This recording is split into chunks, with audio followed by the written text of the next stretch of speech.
Qué tiempo precioso pasamos en alabanza y adoración, ¿no es así? Bueno, hoy día vamos a compartir algo que Dios depositó en mi corazón hace algunos días. Jesús, la cabeza de la iglesia, el gran pastor de las ovejas, es el que les da a ustedes pasto verde que desciende del cielo azul para que ustedes tengan lanita blanca.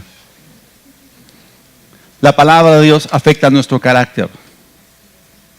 Eso es lo que quise decir de una manera muy chistosa.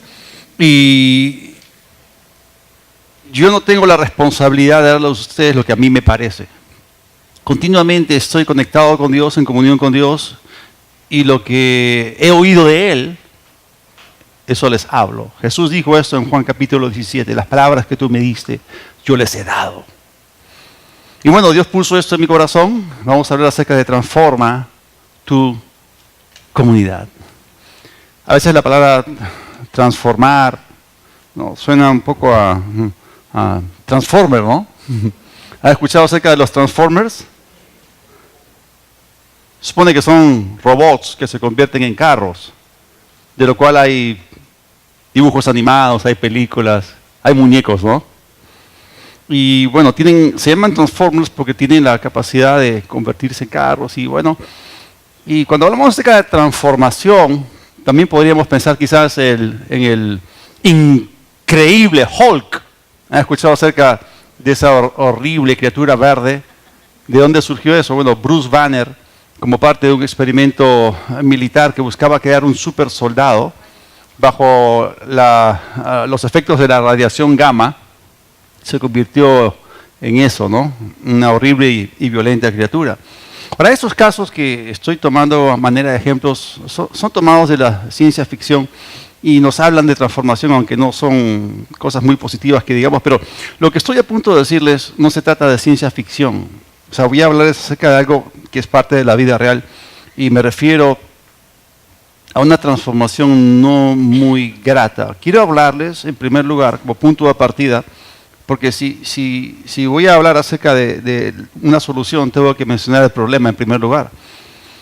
Pero quiero hablarles de algo de la vida real que es la tragedia de la caída del hombre, de lo cual no se habla mucho. ¿Es posible que el hombre se aparte de Dios y se aleje de Dios? Sí, y bastante. Los que están perdidos, están bien perdidos. Y no saben la magnitud de la brecha que existe entre ellos y Dios. Bueno, el hombre que fue creado a imagen y semejanza de Dios, que es el ser más hermoso y bello de todo el universo, el hombre pecó, cayó y experimentó una terrible transformación que dañó la imagen de Dios en él. El pecado mató a Adán espiritualmente y luego físicamente. Y él fue el que empezó el partido, tocó la pelota. Él inició el patrón de pecar y morir, que se extendió al resto de la humanidad. Entonces, ¿qué pasó? Hoy día estamos hablando acerca de transformar tu comunidad. O sea, la comunidad o la sociedad humana fue transformada en algo muy diferente al propósito original o intención de Dios para con el hombre. O sea, podemos decir que a partir de la caída, el pecado, la muerte y Satanás han retenido al hombre en un estado inferior al original. O sea, muy por debajo. No solamente perdido, separado, lejos, sino también abajo. Y lo que vemos actualmente en nuestra sociedad, la sociedad que nos rodea, es simplemente el trágico resultado de esta transformación negativa que tomó lugar cuando el hombre pasó de vida a muerte y de tinieblas a luz. En esencia, Adán nació de nuevo, pero al revés de lo que nosotros hemos experimentado. Experimentó el traslado de una familia a otra, de un reino a otro. Cayó del espíritu a la carne y el gozo, la paz, el bienestar que ellos tenían, de repente se convirtió en culpa. Se sintieron desnudos, desdichados, y realmente las personas más miserables de todo el planeta, o sea, habían traicionado a aquel que los hizo, dudaron de su bondad. Ahora, en el Salmo 23 tenemos un salmo de confianza en Dios, y David, que era pastor de ovejas, inspiró, el Espíritu Santo vino sobre él pastoreaba ovejas. Y una frase que sale del Salmo 23 es: aunque ande en valle de sombra de muerte, no temeré mal alguno. Y podemos hablar acerca de la topografía de Israel, seguramente algún valle oscuro, todo eso. Las ovejas pueden tener temor. Pero en el sentido espiritual, el valle de sombra de muerte es la Tierra, es el planeta Tierra. Alrededor nuestro vemos las consecuencias, las manifestaciones, la expresión y todos los resultados de la muerte espiritual. O sea, podemos verlo en la gente, en la calle, podemos ver los periódicos, ver las noticias y todo eso. Ahora, estábamos hablando hace un rato de ciencia ficción. Las películas de ciencia ficción no son mis favoritas, no me gustan en realidad. Pero continuamente nos pintan cuadros de catástrofes mundiales en las cuales la gente de repente se convierte en sobrevivientes de una tragedia. O sea, de repente hubo una explosión nuclear o algún agente raro y los hombres que sobreviven son mutantes, ¿no? O sea, cambiados. Otras películas también nos hablan acerca de zombies. Los zombies son muertos en vida que andan deambulando por ahí aterrorizando a la gente, ¿no? Son feos. O sea, sean los mutantes, sean los zombies, no son exactamente humanos, son humanoides, o seres humanos que han sido transformados. Y otras películas de ciencia ficción nos hablan de aliens viniendo de otro planeta, invadiendo la Tierra, destruyendo la humanidad. Entonces, esos son cuadros diferentes que la ciencia ficción nos pinta, y aunque ciencia ficción habla de algo ficticio, son cuadros ficticios, sin embargo, no dejan de tener algo de verdad. El hombre fue mutado. Mutar significa cambiar. Cuando pecó, el hombre perdió su hermosura. El hombre vino a ser un zombie, muerto en vida o medio muerto, camino al infierno. Y definitivamente hubo una invasión de aliens, porque alien no significa un marciano, alien significa un extraño, ajeno, en este caso un extraterrestre, o sea que no es propio, no es perteneciente al ámbito de la Tierra. Y nosotros sabemos que la Tierra fue invadida por Satanás, sus ángeles caídos y sus demonios, con el único y expreso propósito de hurtar, matar y destruir. Y eso es lo que han estado haciendo en los últimos 6.000 años. O sea, estoy hablándoles de la realidad. Y bueno, Dios entonces empezó desde ahí a trabajar con el hombre para restaurarlo a su condición original. Y obviamente para eso tenía un plan. ¿Cuál es el plan? El plan de la redención que Jesús consumó cuando murió por nosotros en la cruz. Y esto no es ciencia ficción, esto es revelación de la redención. El trato de Dios con el hombre, después de que él pecó contra él y fue expulsado del huerto, ha seguido cierto patrón o cierta secuencia. O sea, Dios no es un Dios caprichoso. Dios es un Dios de planes. En la Biblia hay dispensaciones, hay tratos de Dios para con el hombre. Dios hace todas las cosas en orden. Dios es un Dios de orden aun cuando soluciona el caos. La vida del hombre, cuando necesita ser restaurada, Dios la restaura en orden. Cuando el hombre necesita pasar de la infancia a la madurez espiritual, Dios lo alimenta en orden. Las escaleras tienen cierto orden, hay peldaños, 1, 2, 3, etc. En los colegios vemos cierto orden. Empezamos en jardín y pasamos a primaria, luego secundaria. En las universidades hay cierto orden, estudios generales, y luego entras ya dentro de tu facultad, la especialización. O sea, hay un orden, y Dios en el universo, en su trato también con Dios, ha seguido un patrón o secuencia. Hay fases en el trato de Dios con la humanidad, y esto se puede ver que es de manera individual y también de manera colectiva. O sea, individual y colectivamente Dios ha tratado con el hombre. Y durante los 2000 primeros años, esto es el periodo desde Adán hasta Abraham, Dios ha obrado en la tierra a través de ciertos individuos. Exclusivamente acerca de hombres, aisladamente podemos reconocer que Abel fue un profeta de Dios. Abel caminó con Dios, agradó a Dios, era un hombre de fe, alcanzó testimonio de que agradó a Dios. Enoc es un hombre que caminó con Dios. Noé también se dice que caminó con Dios. Y luego llegamos hasta Abraham. O sea, todos ellos fueron hombres de Dios, y el trato de Dios en la tierra fue a través de ellos de manera exclusiva. En el segundo periodo, la segunda fase, y vemos que Dios trató con el hombre a través de Israel, el pueblo de Israel. O sea, a partir de Abraham, desde Abraham hasta Cristo, y este periodo duró 2000 años, o sea, desde Abraham, a partir de Abraham, Dios formó el pueblo hebreo, que es el pueblo de Israel, y Él obró en la tierra exclusivamente a través de dicha nación. O sea, Israel tenía la representación exclusiva del monoteísmo, y ellos eran los únicos responsables de llevar el conocimiento de Dios a las naciones. Y la tercera fase es, la tercera fase del trato de Dios para con el hombre empieza con la primera venida de Cristo, y nosotros tenemos que entender que Israel nacionalmente rechazó a Jesús. Ellos cuando estaban gritando crucifícale, crucifícale delante de Poncio Pilatos, ellos decían su sangre sea sobre nosotros y sobre nuestros hijos. Y bueno, la oración de Jesús, perdónalos porque no saben lo que hacen, incluía también eso, no solamente a los que lo azotaban o escupían o tiraban de puñetazos o se burlaban de él. Ellos no sabían lo que estaban haciendo. Y bueno, después de que Jesús fue rechazado como Mesías, Israel entró en un periodo descrito por los capítulos 9, 10 y 11 de Romanos. Israel ha entrado en parte, o sea, parcialmente, en endurecimiento de corazón y en ceguera espiritual con respecto a la identidad del Mesías. Es algo parcial y es algo temporal, porque en Romanos 11 vemos la restauración de la nación de Israel, lo cual va a ser vida entre los muertos y lo cual está a punto de ocurrir en los próximos años, y eso va a ser tremendo. Pero bueno, es aquí donde Dios funda su iglesia. Jesús fundó la iglesia, y la iglesia es la que tiene la franquicia exclusiva de Dios, de Cristo, de la verdad, de la salvación. ¿Cuántos saben que la Biblia llama a la iglesia en 1 Timoteo 3 columna y baluarte de la verdad?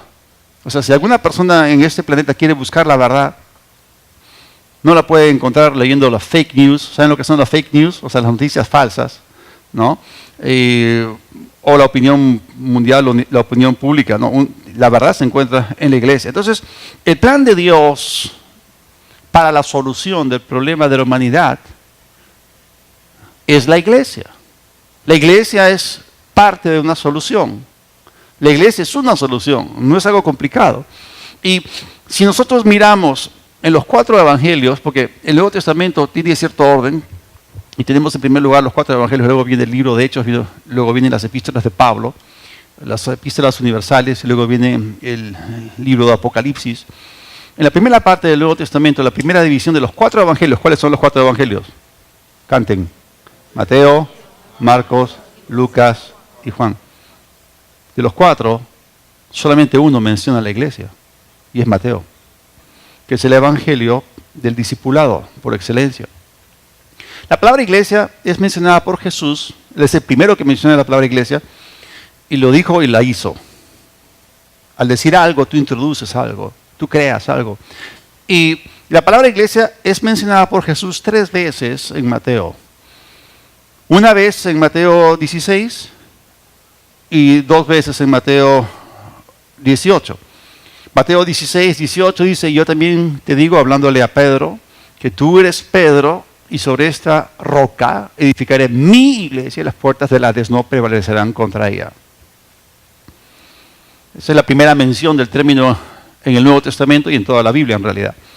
Y luego en Mateo 18, 17, dice, y si no los oyere a ellos, dilo a la iglesia, y si no oyere a la iglesia, tenle por gentil y publicano. Entonces la primera mención, cuando dijo edificaré mi iglesia, se refiere a la iglesia universal, al cuerpo de Cristo.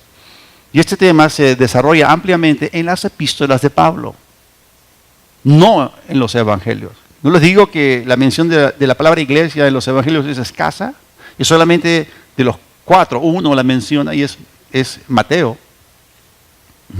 Y la segunda mención de la palabra iglesia está hablando de la iglesia local o a una comunidad. Es más, si nosotros vamos a la etimología de la palabra iglesia viene del griego eklesia, que significa asamblea, significa congregación, significa concurrencia. La iglesia no tiene nada que ver con el edificio, con paredes, con ventanas, con puertas, con ladrillos, con estructuras. No tiene nada que ver con eso. Y cuando Jesús habló de la iglesia, la presentó como la solución a un problema, como una comunidad o asamblea suya especial que Él utilizaría en la tierra para traer transformación. Entonces vamos a examinar un poquito estos dos pasajes, Mateo 16, 18. Y yo también te digo que tú eres Pedro y sobre esta roca edificaré mi iglesia y las puertas del Hades. Hades es el nombre griego para el infierno. Es el equivalente al hebreo Seol. Aquellos que mueren separados de Dios, aquellos que no se han reconciliado con Dios, descienden en espíritu y alma a ese lugar que los griegos conocían como el Hades, que es el lugar de los muertos y que representa la muerte y la separación de Dios. Luego dice que las puertas del Hades no prevalecerán contra ella. Es cierto, Jesús mencionó la iglesia solamente 3 veces en todo su ministerio. Sin embargo, en la primera mención podemos sacar una tremenda enseñanza. O sea, hay 4 cosas que Jesús dijo sobre la iglesia en su primera mención. 4 cosas que Jesús habló acerca de la iglesia en su primera mención del término. Número 1, habló acerca de su edificador. Número 2, habló acerca de su fundamento. En tercer lugar, del dueño de la iglesia. Y número 4, habló acerca de su victoria sobre la muerte. Si nos preguntamos quién edificó la iglesia, bueno, la iglesia fue edificada sobre el Señor Jesús mismo. Él es el que la edifica. ¿Cuál es el fundamento? Es el fundamento de la revelación de que Él es el Cristo, es el Hijo de Dios, el Mesías. ¿Quién es el dueño? Él es el dueño porque la compró con su propia sangre. Y la iglesia es completamente victoriosa sobre la muerte porque Jesús resucitó. ¿Okay? Entonces, y si la iglesia tiene victoria sobre la muerte, entonces la iglesia es parte de la solución del problema de la muerte. O sea, estoy conectando puntos. ¿Okay? El problema mayor que la humanidad tiene no es el hambre, no son los terremotos ni las pestes, no son los sismos o no son los movimientos telúricos, no son los tsunamis, no son los huracanes. Esta es la época ya de huracanes en la parte de Norteamérica, ¿no? Pero el problema mayor de la humanidad es la muerte espiritual, la separación de Dios. Y si la iglesia es victoriosa sobre la muerte, entonces la iglesia es parte de la solución de Dios para este planeta. Ahora, esto sale de Mateo 16, 18, pero nos faltaba la segunda referencia que era Mateo 18, 17. Y si no los oyera a ellos, dilo a la iglesia, y si no oyere a la iglesia, tenle por gentil y publicano. Ahora, esto tiene un contexto, esto pueden mirar los versículos anteriores, y la Biblia dice, ¿no? Si tu hermano peca contra ti, tú repréndelo, ¿no? Y si te oyere, ganaste a tu hermano. Pero si no te quiere escuchar, si se vuelve testarudo, ¿ok? Entonces llama a 2 testigos. Y si aún no te oyere, entonces, ahí está. Si no los oyere a ellos, o sea, ya estamos hablando acá de un tercer paso, ¿ok? Dilo a la iglesia. ¿A quién? Dilo a la iglesia, y si no oyere a la iglesia, tenle por gentil y publicano. Entonces, cuando Jesús está hablando acerca de problemas entre creyentes, aquí, Jesús dijo, recurre a la iglesia, o sea, dile a la iglesia cuál es tu problema, y oye de ellos la solución. O sea, la solución, eso es muy interesante, porque a veces la gente dice, ya no quiero saber nada de la iglesia, porque es un lugar de mucho problema, ¿no? Cuando en realidad la iglesia es un lugar de soluciones. Y si la iglesia es columna y baluarte de la verdad, la iglesia debe tener palabra, y debe tener verdad, y debe tener sabiduría, ¿no es así? Entonces la iglesia es parte de la solución. Ahora, estábamos viendo el problema que la humanidad tiene, volviendo a la raíz, o sea, Romanos 5:12, por medio de un solo hombre el pecado entró en el mundo, y por medio del pecado entró la muerte. Fue así como la muerte pasó a toda la humanidad porque todos pecaron. Ese fue el problema, ¿ok? Y sabiendo esto, y habiendo venido a la tierra para resolver este problema, ¿qué fue lo que Jesús hizo? Fue a la cruz, tomó nuestro pecado, murió, fue sepultado y resucitó. Y luego Jesús se aparece a sus discípulos y él concluye el evangelio que menciona la palabra iglesia, el evangelio de Mateo, con las siguientes palabras. Mateo 28, del 18 al 19. Jesús se acercó entonces a ellos y les dijo, se me ha dado toda autoridad en el cielo y en la tierra. Por tanto, vayan y hagan discípulos de todas las naciones, bautizándolos en el nombre del Padre, del Hijo y del Espíritu Santo. Ahora, Este Jesús que está diciendo esto es el Jesús que acababa de levantarse de entre los muertos después de su tremenda victoria sobre la muerte. Y miren lo que él dijo justo antes de decir esto: en la superficie de la tierra, abajo en la tierra ocurrió algo, en el centro de la tierra donde Jesús resucitó. Y eso es tremendo cuando Juan se le aparece al apóstol Pablo en la isla de Patmos y le da esta revelación. O sea, Apocalipsis 1, 17 y 18, no temas, yo soy el primero y el último y el que vivo y estuve muerto, mas he aquí que vivo por los siglos de los siglos, amén, y tengo las llaves de la muerte y del Hades. ¿Qué cosa representan las llaves? Las llaves, acceso, pero también implica autoridad.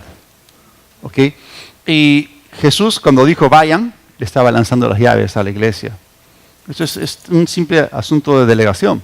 Entonces las llaves representan autoridad y fue en esa autoridad que Jesús nos envió a las naciones. Entonces la iglesia surge, es establecida o fundada en base a la resurrección de Jesucristo, que es su victoria sobre la muerte. Ahora, vamos a ponernos históricos, ¿no? ¿Cuál fue la primera iglesia en ser fundada? Fue la iglesia en Jerusalén.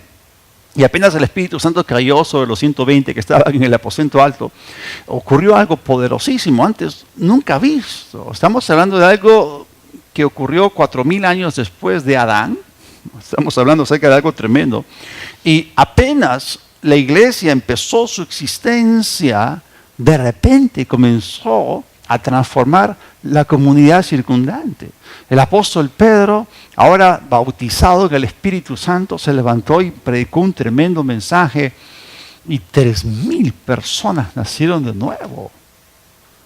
Y la Biblia dice que se bautizaron en agua. Gracias a Dios que en Jerusalén había la suficiente cantidad de estanques para bautizar a miles. Eran mega bautismos. Esa fue la primera iglesia y fue una mega iglesia desde el primer día.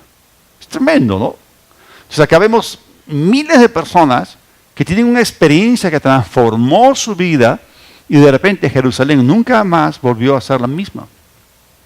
Los efectos de la muerte espiritual empezaron a ser revertidos en la vida de las personas. O sea, la gente comenzó a nacer de nuevo, la gente comenzó a tener una relación personal con Dios, nueva vida, tenían ahora el Espíritu Santo. Ya no era una religión legalista, fría, muerta, ritos, ceremonias o sacrificios. De repente ahora era algo nuevo, era algo fresco, era algo que jamás se hubiesen imaginado, algo que nunca antes había existido sobre la tierra, y de repente la comunidad comenzó a ser impactada. Tenían el Espíritu Santo, había poder, la gente era sanada, la gente era libertada. Y esa nueva y fresca relación que empezó allí, con esa transformación de Dios en sus vidas, todo esto se trasladó a su comunidad. Vamos a leer, este es un cuadro, es una foto de hace 2000 años más o menos, de lo que ocurrió en Jerusalén. Hechos 2, 42 a 47. Se mantenían firmes en la enseñanza de los apóstoles, en la comunión, en el partimiento del pan y en la oración. Todos estaban asombrados por los muchos prodigios y señales que realizaban los apóstoles. Todos los creyentes estaban juntos y tenían todo en común. Vendían sus propiedades y posesiones y compartían sus bienes entre sí según la necesidad de cada uno. No dejaban de reunirse en el templo ni un solo día. De casa en casa partían el pan y compartían la comida con alegría y generosidad, alabando a Dios y disfrutando de la estimación general del pueblo. Y cada día el Señor añadía al grupo los que iban siendo salvos. ¿Cuántos pueden ver acá una comunidad transformada? Estaban llenos ahora de amor, estaban compartiendo todo alrededor de la palabra, alrededor del Espíritu Santo. El amor de Dios acababa de ser derramado en sus corazones y estaba fluyendo. Entonces, vemos acá la iglesia de Jerusalén transformando vidas, transformando su comunidad. Y uno que creyó las palabras de Jesús de la Gran Comisión y actuó en ellas, uno que las obedeció, fue el apóstol Pablo. Cuando Saulo de Tarso tuvo ese encuentro transformador, porque ese encuentro le cambió la vida. Y yo estoy hablando, ya sé que, una persona no se da cuenta cuán perdida está, cuán lejos está de Dios, cuán separada está de Dios y cuán bajo ha caído, hasta que tiene un encuentro. Yo conozco mucha gente religiosa Y esas personas religiosas pueden decirte un montón de cosas, pueden darte un montón de argumentos, pero ellos no han tenido una experiencia como la tuvo la mujer samaritana, como la tuvo María Magdalena, como la tuvo Zaqueo, como la tuvo Saulo de Tarso, o como alguno de nosotros, que en algún momento la historia de nuestras vidas cambió. Esa fue una explosión transformadora. ¿Ok? Que de repente, o sea, tuvimos un encuentro con Dios tan fuerte que pasamos de muerte a vida y tinieblas a luz. O sea, para mí la conversión, el conocer a Dios es algo tan grande que no, o sea, Saulo de Tarso, que fue tremendamente perseguido, no hubiese podido soportar firme en el ministerio si no hubiese ocurrido lo que le ocurrió en el camino a Damasco, que fue dramático. Era imposible de olvidar. ¿Y a cuántos de ustedes el Señor les ha transformado la vida? Es un encuentro poderoso. No es nada religioso, no son ritos. Los ritos, las ceremonias, no cambian personas. Solamente el poder de Dios. ¿No es así? Ok. Entonces, inmediatamente después de que Saulo de Tarso fue salvo en Damasco y su vida corrió peligro, entonces él tuvo que escaparse. Cuando llegó a Jerusalén, ¿saben lo que vio Saulo de Tarso en Jerusalén, o Pablo? Vio en carne propia, vio con sus propios ojos al mismo Jerusalén que él había ido innumerables veces. Se había sentado a los pies de Gamaliel a estudiar seguramente por años. Era fariseo, fue entrenado ahí. Vio Jerusalén diferente. Vio una comunidad transformada. Y los vio desde adentro. Y luego estuvo con los apóstoles y todo eso.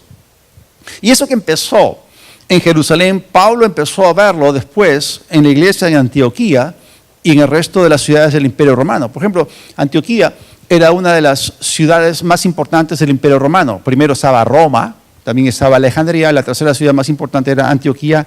Y en Hechos 11:26 está hablando acerca del encuentro entre Bernabé y Saulo. O sea, la obra en Antioquía había empezado a crecer, Bernabé necesitaba ayuda. Entonces, cuando Bernabé encontró a Saulo, lo trajo a Antioquía, y Bernabé y Saulo se quedaron allí todo un año reuniéndose con la iglesia y enseñando a gran cantidad de gente, o una multitud. En Antioquía, por primera vez los creyentes fueron llamados, ¿cómo? Cristianos. Ahora, desde el derramamiento del Espíritu Santo en Pentecostés, en Jerusalén, los seguidores de Jesús se referían a sí mismos como creyentes, como discípulos de Cristo, como hermanos o seguidores del camino. Pero ese término cristiano también se llamaban santos. Pero fue en Antioquía por primera vez donde los discípulos fueron llamados cristianos. Ahora, la palabra cristianos en español se puede derivar del latín o del griego. En este caso, Lucas escribió en griego, pero la terminación latina ianos o la griega ianoi implica pertenencia. Habla de identificación. Por ejemplo, los cesariani eran los que pertenecían al César o al partido del César. Los herodiani eran los que pertenecían al partido de Herodes. O sea, estos eran términos o nombres partidistas, si se puede decir así. Y cristiani o cristiano significa los que son de Cristo o los que pertenecen a Cristo o los que son seguidores de Cristo. Entonces esta era una tremenda identificación directa con el Señor Jesús. No solamente porque pertenecían a Él, sino porque habían sido transformados. Noten ustedes el poder que existe en la palabra y el Espíritu. Esa explosión que transformó las comunidades, la comunidad en Jerusalén, los grupos pequeños, y cuando se reunían ya con mucha gente, en medio de todo eso estaban la palabra y el Espíritu.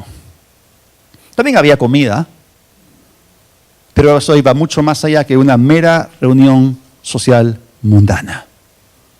Algunas iglesias se equivocan y cuando el contenido, el centro es la comida, o sencillamente tener una reunión social. Si no hay palabra y no hay Espíritu Santo, no hay transformación. Y lo que ocurrió en Antioquía fue tremendo. O sea, estamos hablando de dos apóstoles, dos tremendos maestrazos de la palabra. Pablo y Bernabé. Y le enseñaron a la iglesia todo un año. ¿Y saben lo que pasó? La vida de la gente fue transformada. Y la gente comenzó a decirnos, estos se parecen a Cristo, esos son otros Cristos, Cristos cristianitos o Cristos chiquitos. Entonces la palabra y el Espíritu hicieron en sus vidas algo que causaron que se pareciesen más a Jesús. Entonces, esto es interesante. El común denominador de la influencia de la iglesia en la sociedad del primer siglo fue la transformación. Transformación de la comunidad circundante, transformación de la sociedad alrededor. Y la iglesia es una sociedad dentro de la sociedad. Es una sociedad espiritual dentro de una sociedad secular o mundana. Entonces, miren, Pablo vio la transformación de la comunidad en Jerusalén. Pablo mismo testificó la transformación de la comunidad en Antioquía. Él creía en la iglesia local, él amaba la iglesia local, ¿ok? Y él como apóstol fue pionero al mundo gentil para fundar iglesias. Entonces, en el libro de Hechos, que viene después de los Evangelios, o sea, ahora vemos el poder dinámico de la iglesia a través de la palabra y el Espíritu. Entonces, en el libro de Hechos vemos que Lucas le dedica muchos capítulos al ministerio del apóstol Pablo, y vemos a Pablo fundando iglesias, plantando iglesias en ciudades influyentes que fueron parte del Imperio Romano. O sea, Pablo entendía claramente que la iglesia es un centro de influencia piadosa. Somos sal, somos luz. Y esa influencia es transformadora. Podríamos decir que Bruce Banner estuvo bajo la influencia transformadora de la radiación gamma y terminó siendo una cosa verde y fea. Pero la transformación de la cual estamos hablando acá tiene que ver con el poder del Espíritu Santo, no de una radiación rara, ¿no? Ustedes saben lo que le pasaba a Spider-Man, cuando esa araña le picó, esa araña que había estado bajo no sé qué clase de cosa, y se convirtió pues en un arácnido, ¿no? Bueno, pero las iglesias están para conducir a la gente hacia una vida espiritual saludable, para que puedan tener gozo en su relación con Dios y que alcancen la plenitud descubriendo sus dones, su potencial y sirviendo a la comunidad. Porque como ya dije, el término iglesia no se refiere al edificio donde nos reunimos o un lugar donde la gente es controlada o donde solamente vamos una vez a la semana. O sea, iglesia es una comunidad, es una asamblea de gente integrada con una visión, con sistemas, con herramientas en su senda espiritual para que puedan llegar más lejos en su caminar con Dios en cada área de su vida. Pero Jesús dijo, hablando de la iglesia, que las puertas del infierno no prevalecerían contra la actividad de esta comunidad singular, espiritual. Y miren, nosotros vemos algo triste, hermanos. ¿Cuántos están viendo que la gente se está endureciendo más? La gente está hastiada de la política. Tantas cosas se destapan. Jesús dijo que no hay nada oculto que no sea revelado, que no salga a la luz. O sea, la gente está perdiendo ya la confianza, o sea, están perdiendo esperanza. Ya no, y la Biblia dice, maldito el hombre que pone su confianza en el hombre. Los gobiernos han fallado, ¿no?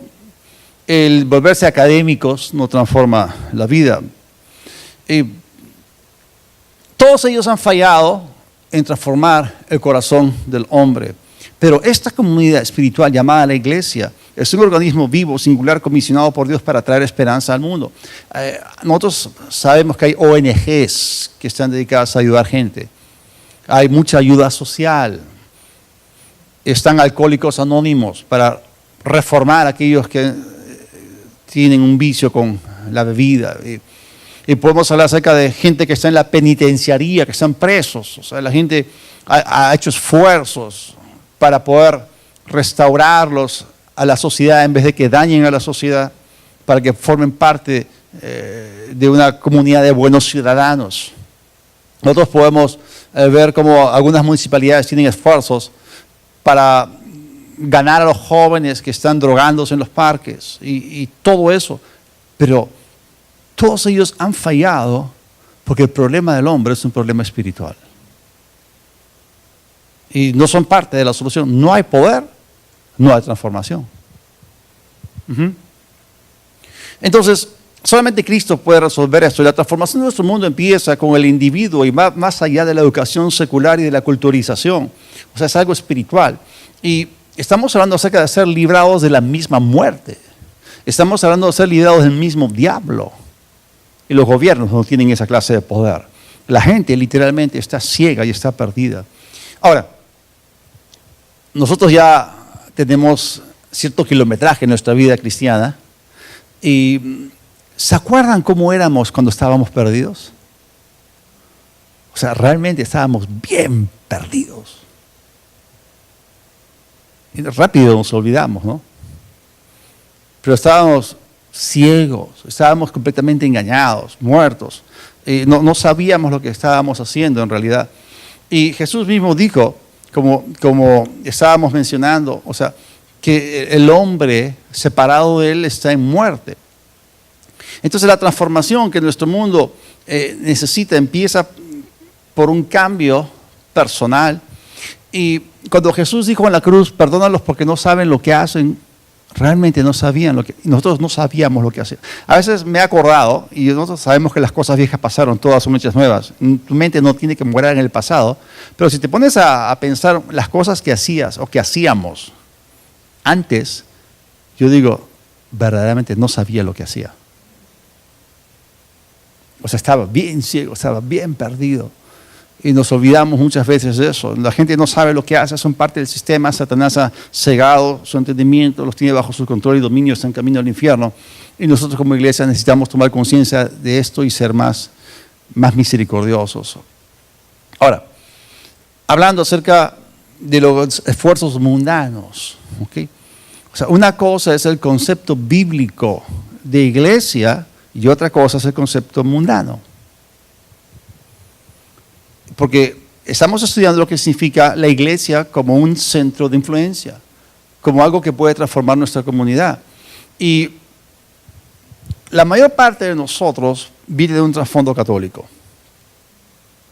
Yo nací en un hogar católico, estudié en un colegio católico. El himno del colegio era un himno a la Virgen. Si yo catalogo 4 cosas, ¿no?, en el orden que me dieron en la religión, primero fue la Virgen, segundo misas, tercero Jesús, cuarto la Biblia. Ese fue el orden. Ajá. Casi nada de Biblia y casi nada de Jesús. A la Virgen en su día, la imagen de la Virgen la colocan en algo y la pasean, ¿no? Y luego se postran y la adoran. Hace 40 años acabé el colegio. Y cuando cumplí 25 años de haberlo acabado, hicieron eso. Hubo una misa y después se postraron delante del ídolo, ¿no? Ahora, nosotros provenimos de un contexto católico, la mayoría, y la iglesia católica es una iglesia en el sentido de que es una asamblea, pero no es una iglesia de Dios, porque no es la iglesia que el Señor Jesús fundó, ¿ok? Es una falsificación mundana y está mezclada con paganismo. O sea, ¿cómo funciona la gente que asiste a la iglesia católica? Porque nosotros estamos en un país mayoritariamente católico, ¿no? Nominalmente católicos muchos, pero la mayoría de los que asisten, ¿ok?, asisten pasivamente y no se involucran, o sea, se sientan pasivamente para recibir, pero no oyen lo que es la verdadera palabra de Dios, y el sacerdote no es nacido nuevo, no son hijos de Dios, no tienen un llamado de Dios para predicar la palabra, para enseñar la palabra, no tienen un llamado para ser pastores de una congregación, no tienen el Espíritu Santo, por lo tanto, no hay transformación en lo absoluto. Y lo que digo es que cuando venimos a Cristo, a veces arrastramos patrones mentales del pasado y el concepto que teníamos de iglesia, completamente diferente que lo que la Biblia comunica, lo traemos y lo mantenemos. Ah, sí, la iglesia. Ah, claro, me voy a la iglesia, voy y me voy a sentar. Sí, pues tengo que cumplir, ¿no? O sea, llegó el domingo, tengo que ir a misa por cumplir, ¿no? Entonces muchas personas que van a misa, o sea, ya saben que se van a aburrir, ya saben que la música es horrible, ya saben que no hay transformación, o van para mirar chicas, ¿no? Y luego se van y así, ¿no? Entonces, aunque no es una iglesia de Dios, sigue siendo la iglesia más grande del mundo y es una fake church, o sea, una iglesia falsa, es una falsificación. No hay palabra, no hay Espíritu Santo y por lo tanto no hay transformación. O sea, no estoy atacando, lo que quiero explicar es que hay un peligro que nosotros, que somos parte de una iglesia cristiana que tiene la palabra y el Espíritu, arrastremos el concepto pasado de lo que es iglesia y nos desconectemos del concepto o la razón o el propósito o el plan por el cual Dios estableció la iglesia de transformar nuestra comunidad. Entonces, a veces nuestras conciencias están un poco encallecidas o adormecidas y seguimos morando en el pasado. Entonces, nada de estas cosas, o sea, la Iglesia Católica ha tenido mucho crecimiento, más que todo por el enfoque en la ayuda social. Han hecho colegios, han hecho seminarios, han hecho conventos, y la ayuda social a los pobres, a los desvalidos, a los que no tienen comida, no tienen ropa, es buenísima. Pero tú puedes darle de comer a una persona toda su vida y finalmente la persona que le da a comer y la persona que recibe la comida, ambos mueren y se van al infierno. No son salvos. Y entonces nosotros tenemos que darnos cuenta de que esa no es la razón. O sea, la iglesia no fue puesta para ser una institución de ayuda benéfica. No estoy diciendo que no ayudemos a los pobres. Lo que estoy diciendo es que si no llevamos a la persona para que tenga un encuentro con Dios, entonces la persona se va a perder eternamente. Claro, vivió 40, 50, 60, 70 años, fue cuidado por alguien más, pero se murió y se fue al infierno. Entonces, nosotros que hemos crecido bajo esta cultura no nos podemos dar el lujo de permitir el arrastrar ese concepto errado de iglesia en nuestra vida cristiana. Entonces, me refiero al concepto de venir los domingos y sentarnos aquí pasivamente. Me refiero a un lugar al cual tenemos que ir no por convicción, sino por tradición, donde vamos a aburrirnos y todo eso. O sea, en esta clase de sociedad pasiva no hay ningún tipo de transformación. Ahora, nuestra sociedad mayoritariamente está conformada por gente religiosa, no nacida de nuevo, y el común denominador es la corrupción. Hace poco se hizo un censo. ¿A qué religión perteneces? Y los destapes de corrupción en nuestro país ocurren con gente religiosa, pero que no ha tenido ningún encuentro con Dios. No son parte de una comunidad transformada. ¿Por qué? Porque no han sido alcanzados. Ahora, en una iglesia cristiana hay dos tipos de personas. Están los espectadores y están los participantes. Yo los felicito a ustedes porque han venido el día miércoles y eso habla muy bien de sus vidas, su compromiso. En un estadio hay dos tipos de personas, las personas que están en las tribunas y las personas que están en la cancha, ¿no? Los que están en las tribunas son los espectadores, pero los que están en la cancha son los que hacen que las cosas ocurran. ¿No es así? Estamos hablando acerca de transformar tu comunidad y nosotros tenemos que captar o tener esta conciencia, ganar conciencia de que formamos parte de una comunidad transformada que ha sido llamada a transformar la comunidad que nos rodea. O sea, somos sal, somos luz. Y todos nosotros tenemos problemas y no debemos ser parte del problema. O sea, si yo me enfoco en mis problemas, soy como la luz que se apaga o como la sal que pierde su fuerza y su sabor. O sea, nuestros problemas son minúsculos comparados con los problemas que la gente que está yendo al infierno tiene. Ese es el problema mayor, permanecer separados de Dios. Entonces Dios nos ha llamado a nosotros que sí tenemos la palabra, que sí tenemos el Espíritu, que somos parte de una buena iglesia, para ser usados por Él y tener contacto con aquellas personas que están medio muertas, con esos zombies, con esas personas que son mutantes, que han sido cambiadas por su separación de Dios. El pecado daña. Y podemos ayudarlos para que sean como Jesús y tenemos el llamado para predicar a los perdidos y enseñar a los santos. Entonces, Dios quiere que lo agrademos a Él, que ayudemos a que la iglesia sea aquello con lo cual Jesús soñó antes de establecerla. ¿Cuántos creen que el plan de Dios funciona? Y tenemos que colaborar con Dios. Entonces, Dios te está invitando esta noche que tú te atrevas a ser parte de esta comunidad en movimiento. No me refiero a los espectadores, que alguien te bancas consume oxígeno. Estoy hablando acerca de los participantes que se involucran y se meten en la cancha, ¿ok? Y la transformación de nuestra comunidad implica que la gente pueda ser más como Cristo. Y como comunidad nosotros podemos reunirnos en grupos pequeños y aprender la palabra, ¿no? Podemos alabar juntos el día domingo, crear un templo santo, un edificio con la presencia de Dios. Nosotros podemos servir juntos en un equipo de voluntarios y todo eso. Pero toda esa actividad es hecha mientras estamos conectados con Dios y eso nos lleva a nosotros en un proceso en el cual somos transformados. En una iglesia religiosa se hacen muchas cosas y se confunde el activismo con logros o con realización. Pero una comunidad viva en la cual tenemos contacto y comunión con Dios, cada día es una serie de descubrimientos. Cada día recibes revelación. Cada día que abres tu Biblia y la lees, es un día ¡wow! ¿No les pasa a ustedes cuando leen su Biblia? ¡Wow! Nunca lo había visto. O sea, los ojos de nuestro entendimiento son alumbrados y somos cambiados y maduramos y crecemos. Entonces, cada día terminamos siendo más como Cristo. Es transformación. Por favor, repiten conmigo, transformación. Entonces, no hay escasez de pecadores en el mundo y lo que hay es abundancia de excusas. Y por eso Jesús nos enseñó a orar y a entrenar obreros para su mies. Y termino con esto. En el año 2006, cuando fuimos con mi esposa y con mi hijo, Gabriel todavía estaba chiquito, nos fuimos a Disney en Orlando, en Florida. Hay varias atracciones, estábamos haciendo cola para entrar a uno de esos juegos. Y mientras hacíamos cola yo miré, había una inscripción en una pared. No sabía quién lo había escrito, pero yo inmediatamente tomé nota porque me gustó esa inscripción. Yo rápidamente me identifiqué con ella y acá se las pongo, ¿no? Y decía ahí, puede que yo sea solamente un individuo, pero soy la clase de individuo que marca la diferencia.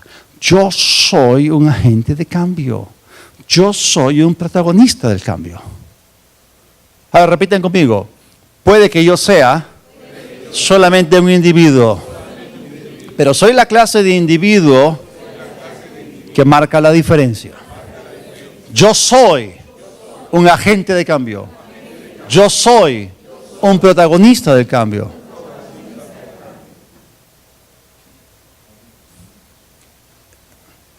Personalicemos esto, hagámoslo realidad, rema en nuestras vidas. Ayudemos a Dios, colaboremos con Él, atrevámonos a hacer lo que Dios dice que somos, agentes de Dios que transforman su comunidad. Tú eres un agente de cambio, un agente de transformación, no un agente secreto, ¿ok? Vamos a orar, toda cabeza inclinada, todo ojo cerrado. Señor, te damos gracias. Gracias por darnos a entender tu plan.